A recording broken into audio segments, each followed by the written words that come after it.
ဒါကဘယ်လိုပြလဲအထဲကနေရောင်နေရ အ လား ဖေလည်းမရောက်ဘူးတော့ဆေးရုံကဆေးထုတ်လိုက်ပြီးပိတ်သွားတော့ပွင့်နေ ဟုတ်လားမပိတ်ခင်ကပုံပေါ်ရှိလား ရှိတယ်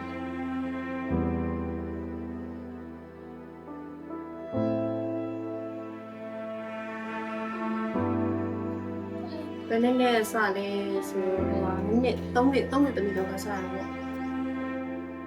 တယ်မနာလေဒီအမျက်လုံးအထင်မှနာလားအပြင်မှနာအပြင်မှနာ ဒီကဆေးကိုပါပြတော့ခလေးရရဲ့မျက်လုံးဖြစ်နေတာနဲ့မျက်လုံးကိုအုံးအောက်ကိုပေါ်လို့ဆက်ဆုံးဖြစ်နေပြီးတော့သူကစအုပ်ရေးပြီးတယ်